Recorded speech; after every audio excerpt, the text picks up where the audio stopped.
everybody. Day 4. We're getting into the exciting stuff now, okay? So I want to definitely reiterate to you that attitude is absolutely everything. Attitude is key. You have got to have the passion to do. Otherwise, you are just wasting your time and money. You have to have the passion because you'll run into some small hiccups. There always is. There's always other things to do.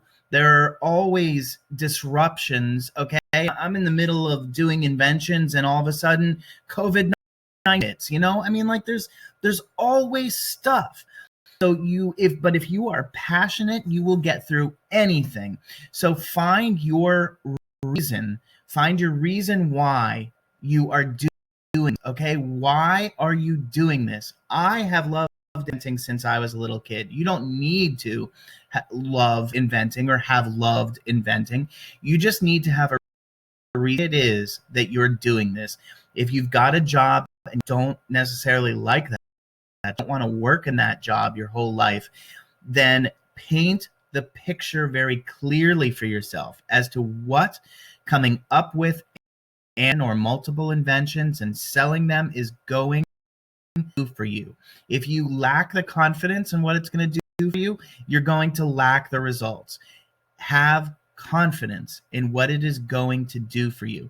You can read every business book there is under the sun, and I will tell you right now, they all boil down to a simple concept, and that is passion.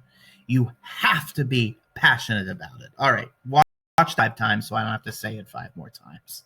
All right, today we are going to talk about designing and getting samples. This is the best in the world. Actually holding your product in your hands, something you designed in your hands, is so much fun. And it's also where a lot of people kind of start to doubt themselves and start to lose hope sometimes. So read it and watch it again. Passion. Okay, so here we go. Designing your product. Once again, I got to move my head out of the way.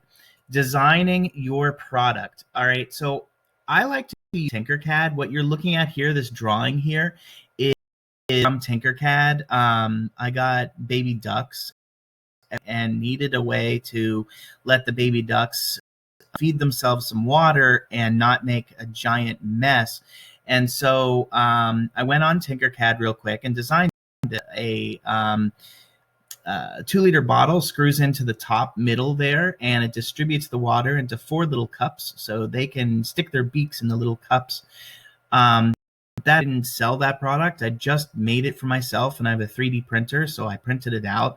But Tinkercad is like building Legos online. It's really easy. Once again, remember YouTube. If you can't figure out how to use it, go to YouTube, find some videos on how to use it, okay?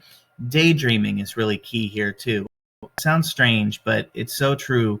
Like, you have to envision where you want product to go. Dream about it. Imagine seeing it in a store. Imagine walking into your friend's house and they have it there on the wall, and they don't even know that you're the inventor, and you're like, hey, you enjoying that? Oh yeah, I love it. Like, you've got to definitely envision that. Remember the day walking up the street in Las Vegas, and there was a guy who was doing magic on the side, and immediately I heard a specific sound and I knew exactly what it was. He was using my PA system to do his busking, and it was such a proud moment. Like, since then I've seen them a lot of times, but it was the first time that I saw it in use, and it was such a proud moment. So daydream about that stuff. Daydream about seeing your product, and that will help.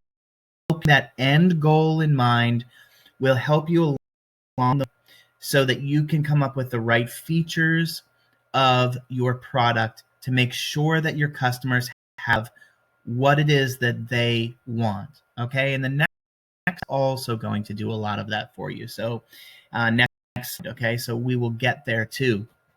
Actually, not the next slide, the next day, I'm going to cover doing a Kickstarter, the next video. All right. So you want to draw out your idea, even if you don't draw that well. That's fine. Draw it out and draw it a few times. Like draw it, and then you think of a change, draw in with the change. Do your best to make it somehow, some way, some form. Okay. Next slide, I'm going to show you a remote that I designed that entertainers around the world use in their shows, and which is also, I mean, like, I'm telling you this because I want you to have that same experience. I want you to see somebody someday using your product and feel that incredible like joy and pride that you have in that. Okay. So anyway, I designed it with like my kids' Play-Doh.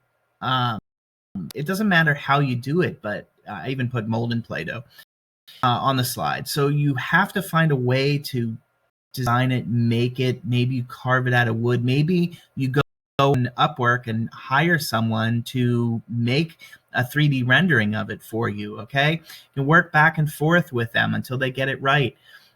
And maybe you take another product that already exists, alter it to make it into what your product is. You could use cardboard and tape. It doesn't matter, just so long as you're actually doing this.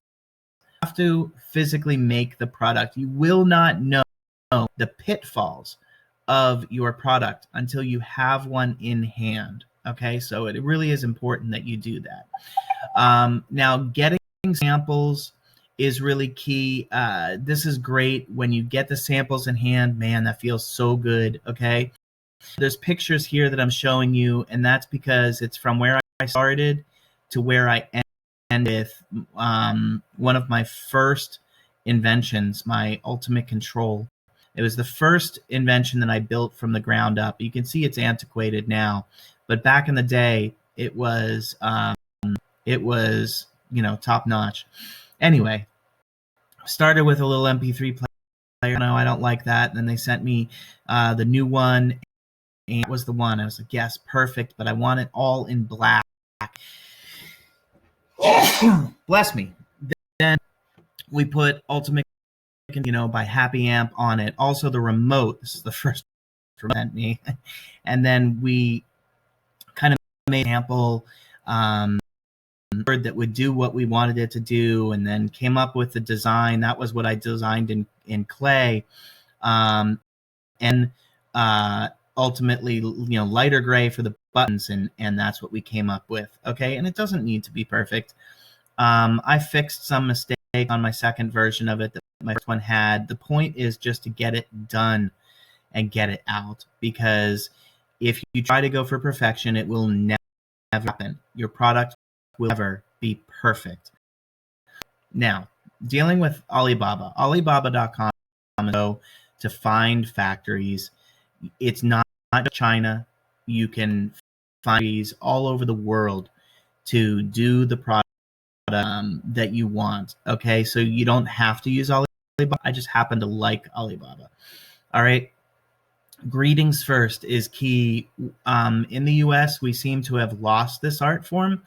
You call someone, hey, how much is this? The person answers it. All right. The rest of the world doesn't work that way. And I like the culture of China and other countries, India, that I've dealt with. Very polite. They want to know about you. They want to know about your family, your hopes and dreams. They want to know to work with you, who you are. And if you the quote unquote ugly American, you are not going to win them over, and you're not going to get the best price. All right. So you should learn to adopt that mentality, slowing down a bit and socializing with them. If you can go to the country where you're having actually to meet with them, oh man, that makes a world of difference. If you can't, it's fine. I've never met with a factory that I've been working with for 16 years to manufacture my PA system You don't need to, but I wish I could get there. It really does help. So anyway, greetings first. Good day. How are you? My name is Brian, and I am looking to create a product. I'd like to learn more about you and your factory, these types of things. Okay, so if they ask you to send money for samples by Western Union, find a different method. Now Alibaba has Western Union built in to their, and that's fine. They're a trusted resource. But if the factory early on off because they said, yeah, send the money by Western Union, we'll send you the samples, and then bam, they disappeared. They were not on Alibaba. They had emailed me, and I just lost track of who was on Alibaba and who wasn't. And it turns out that it was just a scammer. Okay, so with Western Union, unfortunately, you can pick up money anywhere in the world by showing your ID once someone has sent them, and good luck in getting it back. Right, so try no Western Union. I say only talk and pay on. It's the easiest way. Alibaba has great resources for keeping you safe. They'll hold the money if you request it until you get the product. It's like, and you can put in your own stipulations in there as what needs to happen before the factory is allowed to get the money. And the factory agrees to it, or they might change a couple stipulations. But either way, you get to develop your own stipulations, your own rules for them holding your money for an escrow. Okay. Also, this is not to get 5 of something. This is to get 100, 500, 1,000, 10,000 of something made. These factories typically don't have the resources to make you 1 or 2. Okay, so let me show you. I have another product that I'm working on right now, and it's to put a deck of cards or collectible cards in. Do you see how foggy my sample is? Okay, that's because it's be made in the mold that is going to make it perfect and beautiful. It is made by CNC cutting, and it's a different process, and they can't polish it perfectly through that. When they get made, they're going to be great. They're going to be beautiful, crystal clear. But these ones are not, because they are made differently. Also, I got 12 of these, and each one of them cost me over $100.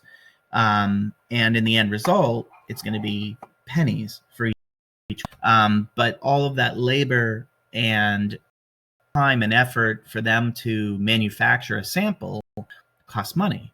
Okay, so you want to make sure that you get your samples as right as possible. And I had them sending me 3D designs, and I was 3D printing them, because as you can imagine, my 3D printer cost me less. Here, I have it sitting on my desk. Okay, so I don't have a filament that will print clear, but by printing this and seeing it, I know that we're on the right track. So the 3D printer will cost you less than getting multiple samples will. You can get a 3D printer for like $300 now. All right. And I've done a lot of stuff around the house with a 3D printer. I'll tell you, like this, it's just such a great solution so many times, instead of trying to find a part that will fit something. So I love my 3D printer. Okay, so 3 rounds maximum, and expect the large minimums. I told you that. The goal is to get the product. Don't spend money that isn't getting you towards your product. You don't need a logo yet. You need, a professional video yet. That is not what we're doing here. Okay, every penny you spend should be getting you towards your product, and it's extremely rare that you'll need to spend more than $500 before you have samples in hand and that will get you to the next phase. So anyway, cost estimates, you when you're getting the samples, you're going up the cost. Okay, so the cost of your product would be the cost of the item from the factory. So let's say each one of these cases costs me 75 cents from the factory to manufacture. I have, let's say $1, just so I can do the math for you. It's easier. Anyway, I then have the tariffs. If it's being made in China, that means that I'm going to have to pay 25 cents per each one on top of that they're in place right now. So now I'm on $1.25. Okay, in the U.S. Now shipping to the U.S. that's going to be nothing because I'm getting 50,000 of the. So if my shipping is $1,000 divided, 50,000, it's next to nothing. So shipping typically is pretty small. And then a lot of times I'll spend $1,000 for shipping from the factory overseas to me, not to me, to the U.S. Okay, like I'm in Florida, so I'll have them into the port in Tampa. When they get to the port in Tampa, it's going to be almost much, if not more, to get from the port in Tampa to me in Orlando. So I have many times had a big U-Haul truck gone down to the port in Tampa and picked them up myself. It was cheaper. Now, as I've gotten to the point where I no longer do $10 an hour work, I stopped doing that. So it's worth it more to me to spend a day in my office than it is to save $1,000 by going and picking stuff. Okay, but there's ways for sure, and none of that you have to worry about. None of that is going to come out of your pocket. Tomorrow, I'll explain that, and you'll understand why. These are these things you need to worry about because you want to make sure that you are charging the right amount, but you don't need to pull any of this money out of your pocket. Up through the point of getting samples is all you're ever going to pay for an invention. And then you have the fees for UT overseas. I've told you about them before. And so customs bond is $300 a year, and then all the other fees, assume it's going to be maybe $1,000. So once again, there's another $1,000 on 50,000 of these, which is going to cost next to nothing per piece. So it's not really a major concern when you're doing large quantities. Okay. So a lot of information again today for you. Okay. And tomorrow we're going to be talking about Kickstarter.